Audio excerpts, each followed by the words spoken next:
Hey guys, welcome to BS Goes West Addendum. This bonus video is primarily to talk about finding deals, travel tips, as well as thoughts and reflections on the trip, and maybe some never before seen pictures.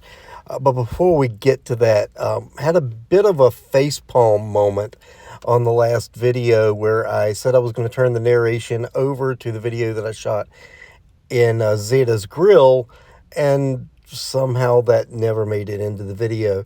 So I'm just going to turn it over to those three quick snippets and then back to business.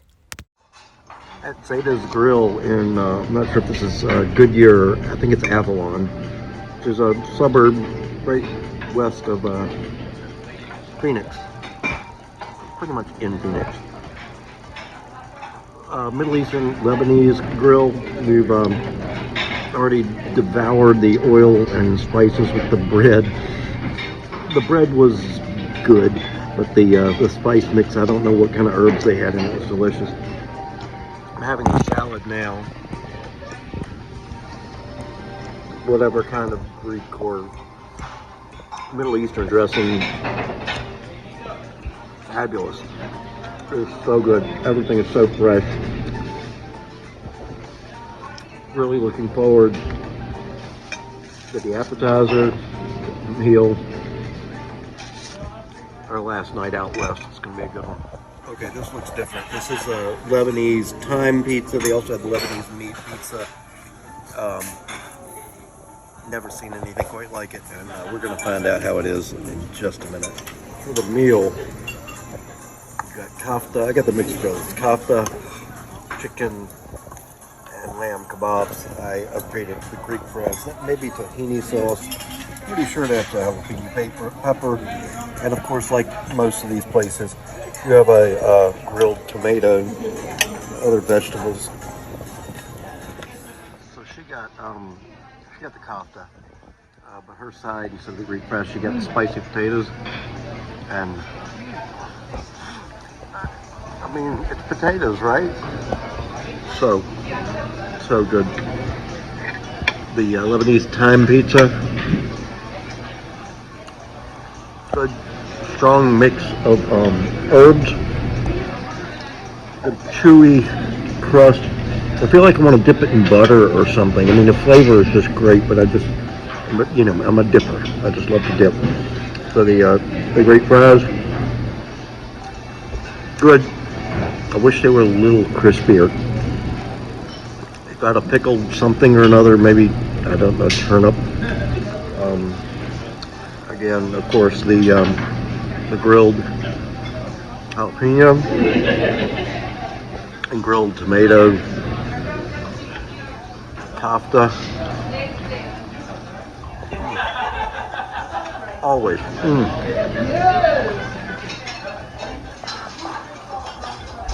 So good.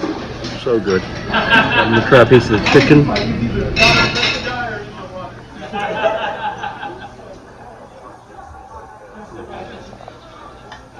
A little bit on the dry side. Flavor is very, very good. I've never done chicken at a Middle Eastern restaurant. So try this. I believe this is lamb. Yeah, just everything. Amazing. This is such a good meal. I don't know if I have any friends in Phoenix, but if I do, or if you happen to be in the area, this is on the west side, just opposite side of the city from the airport. So if you're flying into Phoenix and heading west, or just hanging in the area, coming down for a race, whatever, it's a good place to check out, and I recommend it. So that was the last meal we had in Arizona, and as you can tell, it was amazing. I will say that the pizza, we had some of that, the thyme pizza, we had some of that left over, and I had it for breakfast at 2 in the morning, and I almost think it was better as a leftover.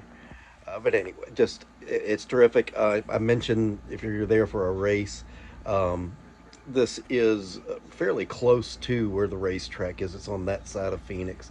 So anyway, this addendum is just a few reflections and some travel tips, and how to save money and how to find the best things.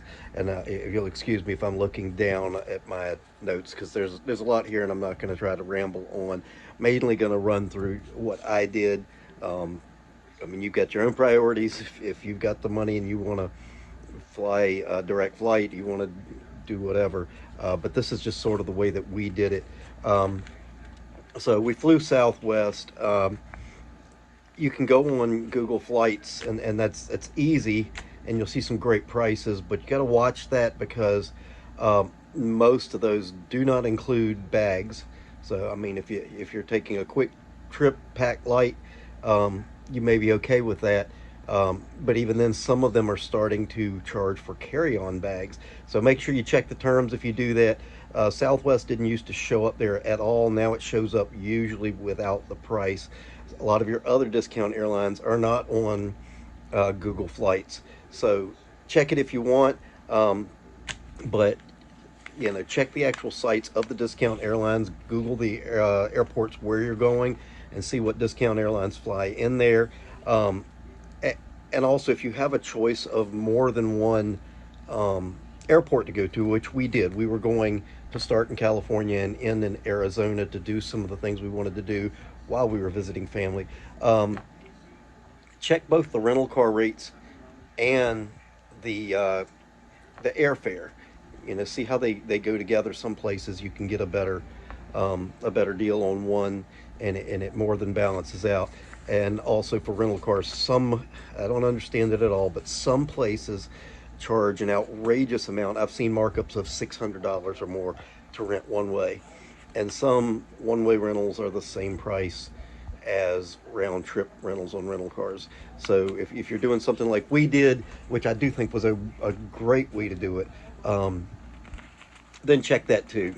If we were to do it again, lots of stuff I want to do in California and a few more in Arizona.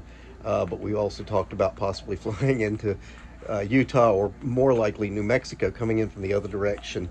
But anyway, back to the Southwest.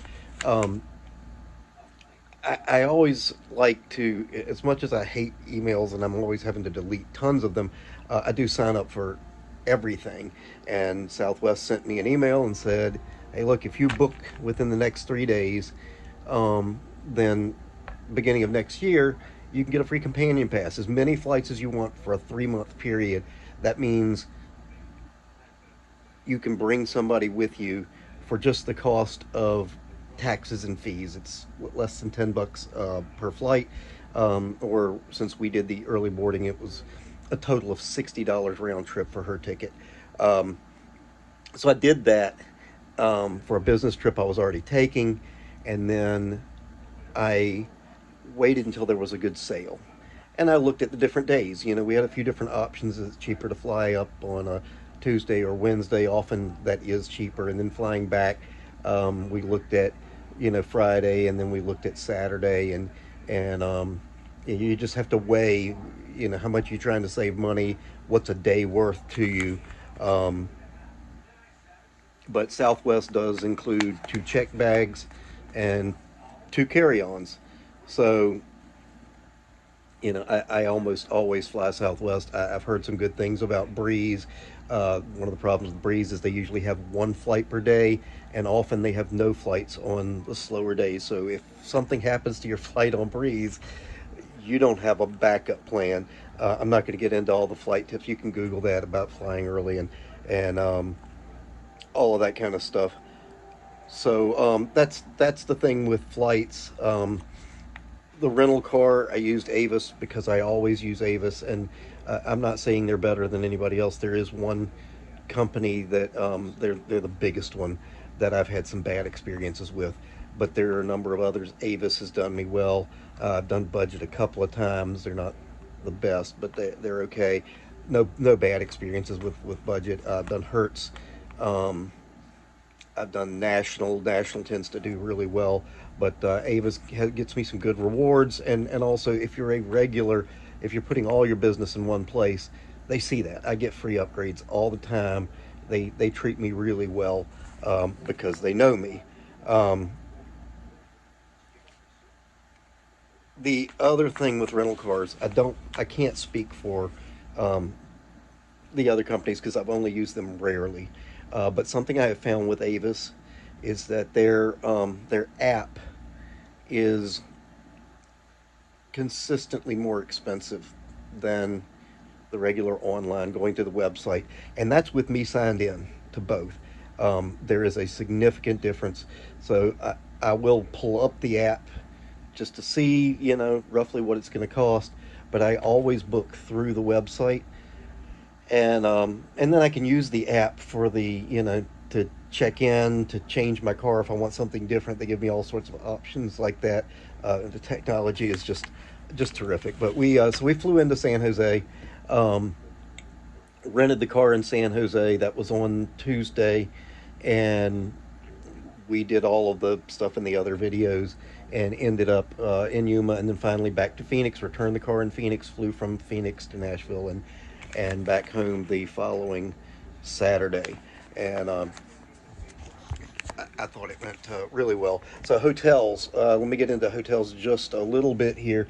Um, Again, using the same hotel chain is um, is often a good thing. You can get different status tiers of status that you get more and more points the more you use them. I tend to go with choice a lot, mainly because I like some of the places in the destination that I go to the most. Um, but that is a good thing to do. Expedia, Travelocity, um, TripAdvisor, Booking, all of these different sites.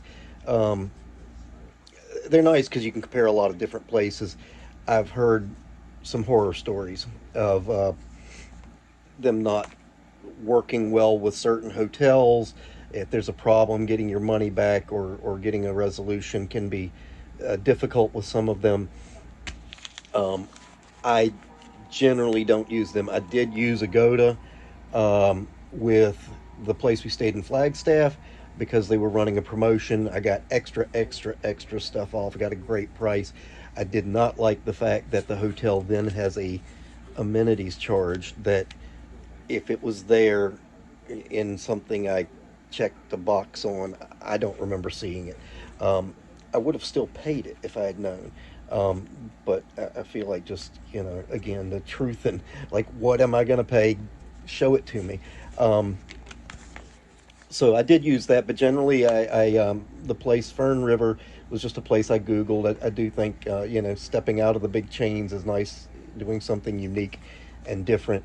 But yeah, check the booking sites, but I recommend more going through the hotel websites. And another thing that I've done, and it was through, I believe, booking.com, almost always you're going to get the best price through a hotel chain's website. Almost always.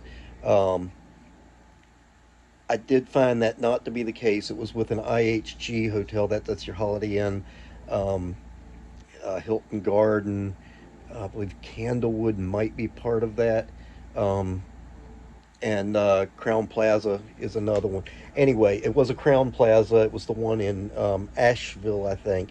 And we stayed there one time. I found a better price through Booking than what they had on there on the IHG Crown Plaza website.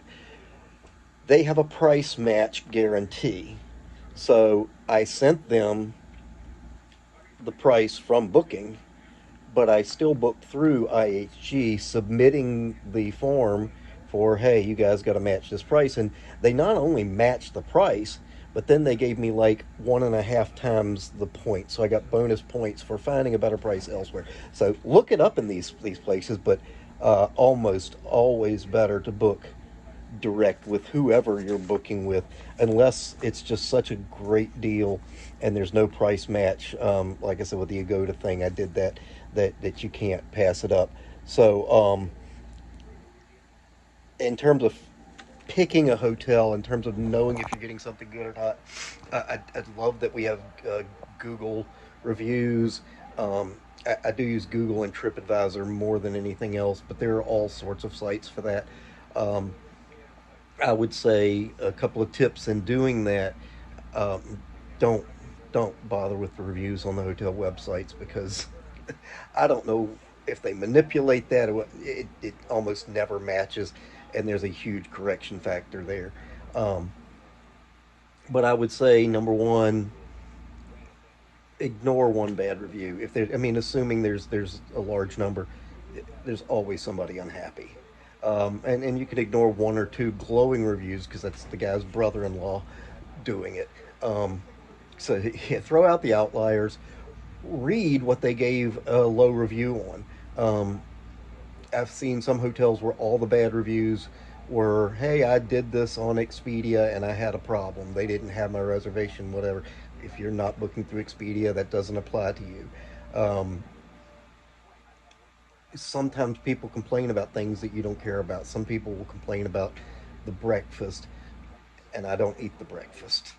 So if that's you, if the breakfast matters and the breakfast is a problem, don't do it. But read the details. Sometimes you can get a place that's a little lower on price because a few people gave bad reviews on a few things and it hurt their business a little bit and it doesn't matter to you. Also, look at the dates. Some places will have 4-star averages, but the last year may have been horrible. And it just hasn't been enough bad reviews to bring it down. I've also seen the opposite. There's a hotel I've been staying at lately. I think I'm getting ready to stay at it again. That was a dive with a horrible reputation for at least 10 years that I was going up to that area. And the last probably 2 years, somebody took it over, either bought it out or new management or something. And it's still old. It's still, it doesn't look great from the outside. And there's limits to what they can do on the inside, but it has really been cleaned up. New furniture, everything is kept up maintenance wise. New TVs and extra channels and new bedding, and they I've gotten good service at the desk. I've gotten good results from everything. I have no complaints in terms of the quality of what I'm getting there, and yet I'm still getting a great price because it doesn't look there's not so much they can do from the the outside, and they have an old reputation that's hard to get over. So you see something that for a while was getting bad reviews, and then the last you've got a couple of dozen over 2 years that look good. It may be a 2.5 or 3-star average, but it's a 4-star or something. So anyway, I would say do all that when you're looking. You can also you can negotiate. I have called hotels in the past if I was dealing with a hotel a lot, or if it was really low demand season. I was able to get some really great deals. I mean, half price or better. Lately, things are so competitive and so much online. Um, I can often get $5 off the member price, which is still something. It adds up. So don't be afraid to do that. VRBO, Airbnbs. Most people know Airbnb. I was using VRBO before I had ever heard of Airbnb, and before there was such a thing as a smartphone or an app. And I did really well with that. They both are still out there, and a lot of times properties are listed on both. Um, whether they're good or not, I've had pretty good experiences with them, but they tend to only be a great deal uh, with some combination of either having multiple people there or more importantly the length of stay, because a lot of them have it's a $200 cleaning fee, and so maybe they're a good price for one night, but that fee is just expensive. But if you divide it up over a week, um, suddenly the cleaning fee doesn't add that much to the nightly price. And um, and at the end, the last thing I want to say about hotels and accommodations in general is um, think logically about it. Is it your destination?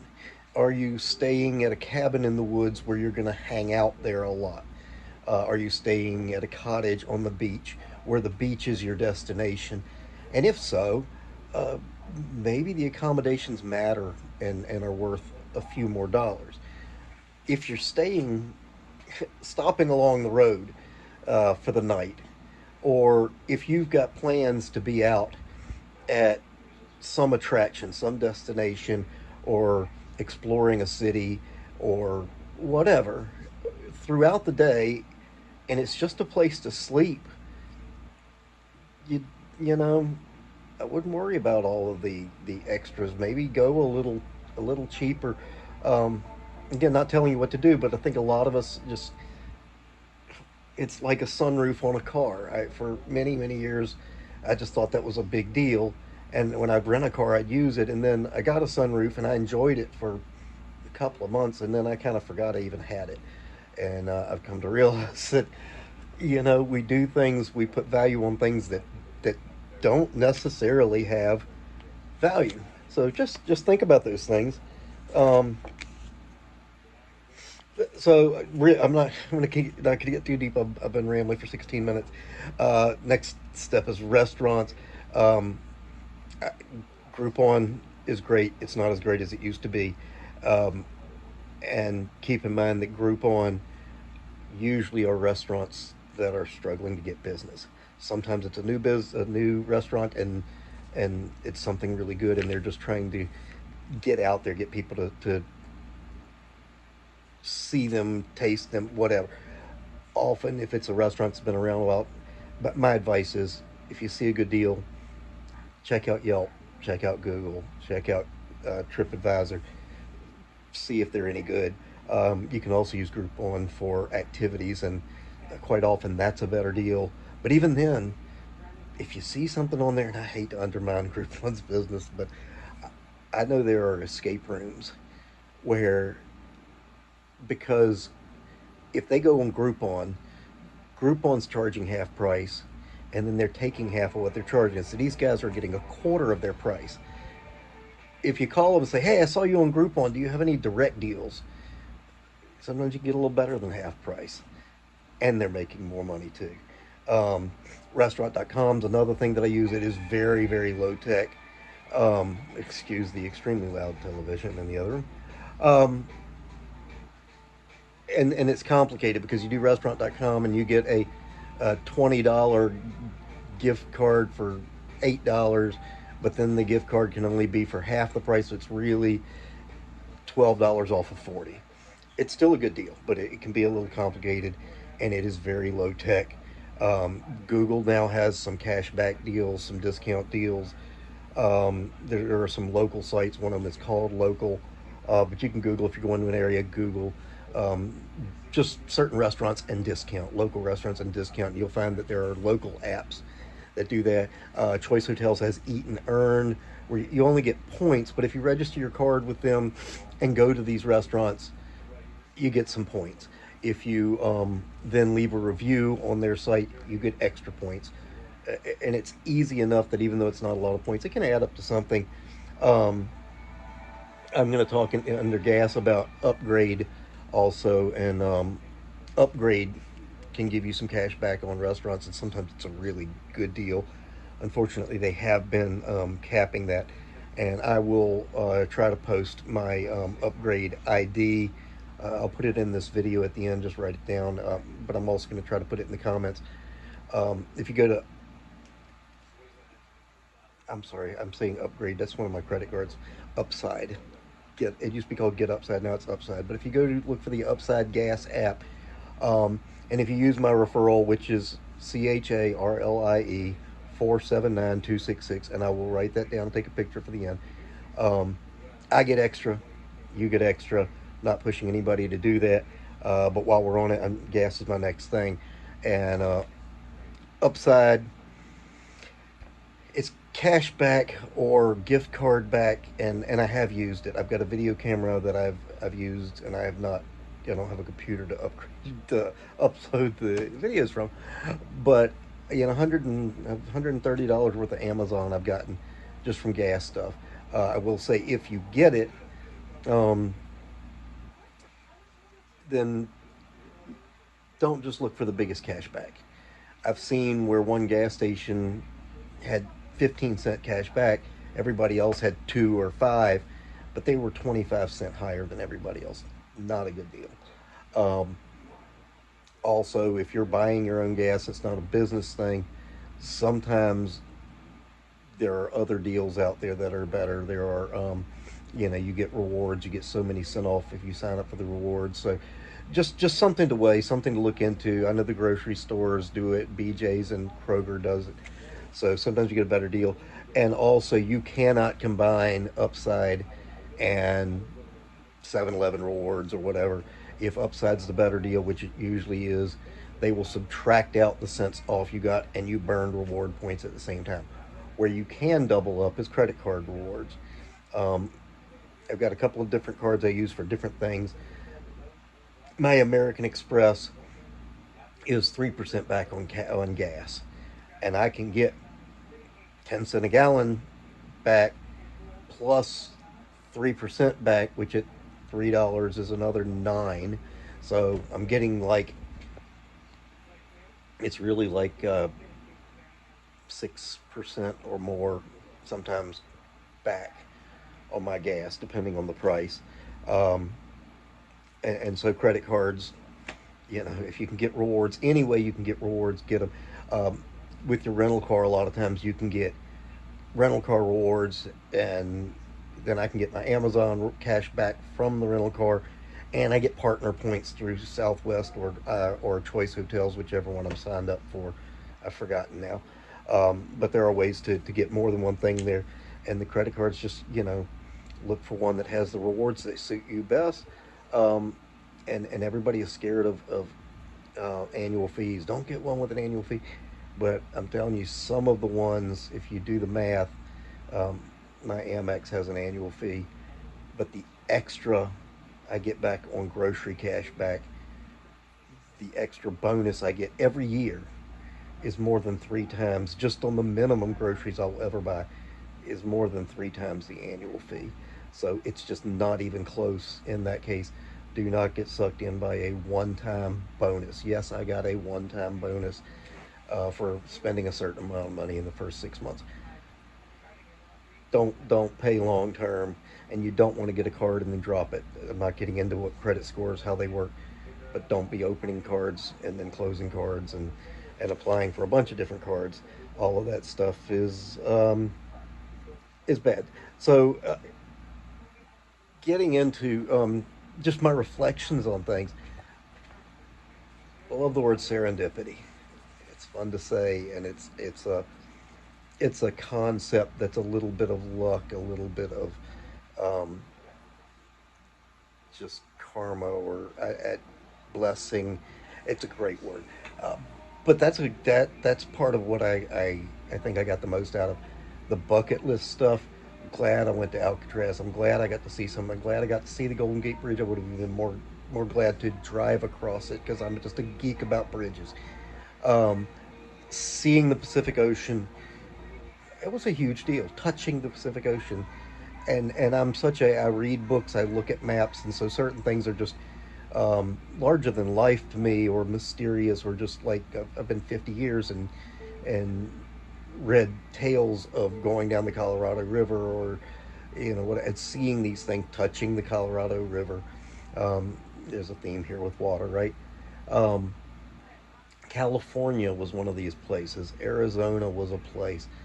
Going to Flagstaff, these places I've thought about, never seen, and the Grand Canyon was one. Um, it was not a place I could spend a lot of time unless I was exploring, and I'd love to go down to the Phantom Ranch. I'd love to go to the west side, the private part, and take the helicopter ride down and a pontoon boat. But the South Rim, the most scenic part, is something you look at, you take in for a little bit, you walk down the trail, you see the museum, and a couple hours and you're done. I do recommend the I forget, it's the East Rim Road or something like that, the one that we took out to Cameron that rides along the canyon. A couple of scenic overlooks. Because I hadn't seen a million postcards of them, they were better. And heading up towards Cameron, after you make a turn on the road that I forget the number of, but where we stopped to look at the Native American crafts and bought something. Um, the canyon that's cut by the Little Colorado, that was cool. A lot steeper, and again, it was like almost like discovering it. You know, it wasn't something where it was just built up so big that it could never live up to the expectations. So those kinds of things I think were some of my favorites. Um, Also, the barn on 66, random middle of the night. We're hungry. We're in the middle of the desert. There's nothing, and there's this place, and they're doing karaoke, and a couple of cool girls working the bar and the grill. Two girls running everything, and the locals having some conversations, talking about farming and water and just things I have no experience with. Um, that was great. That was really cool. The Flintstones, the Raptor Ranch. I mean, it's cheesy, it's run down, there's not much there, but it's the Flintstones, right? And it's so unusual. It's so different. And sliding down Dino's back like Fred did after work, well, that wasn't Dino, that was the big crane. Anyway, you get the point. Um, that stuff, that stuff was cool. Uh, I mean, Arizona was nice. Some of the restaurants we randomly went to, and I'll tell you the food trucks, you know, going through the Hispanic neighborhoods, driving down to the corner almost to the Mexican border and seeing the agriculture, things that I see. I live in an agricultural area, but it's different. We have water, we have corn, and out there it's like they're scraping every bit of water and reusing it, and um, seeing the different landscapes. Just give yourself time to do it. Um, don't book every minute. And again, if you can do what we did, if you've got more than one place to go, and if you can start at one end and go to the other, you know, don't have to do the round trip. That turned out really good, I thought. Um, and of course, just experiencing it with someone you love. That was we did a lot of things that neither of us had done before, and so anyway, and besides that, when you go to a restaurant, um, you can try two different things if you don't mind sharing. So that's all of that, and let me get to this last page of notes here. So yeah, the I got in here the notes, the El Taco Dorado and the Mexa Burger. You know, walking, slow it down. I was walking. If I'd been driving, I would have missed that. I know that not everybody can walk like me, but um, so anyway, don't. I got a note here. Don't regret it. Like if it goes wrong, if you do something and it goes wrong, that's the price you pay for all the things that go right. You know, if you try something, step outside of your comfort zone, take a chance on something, and 8 times out of 10, you experience something that you never would have done, and you're glad you did, and the other two, you wish you hadn't. The two are paying for the 8. And just make the best of it. Every little thing. I've got a quote here from Bob Ross. We don't make mistakes; we have happy accidents. And you see this little accident over here. We're gonna make that a bird, right? We're gonna make it a bird.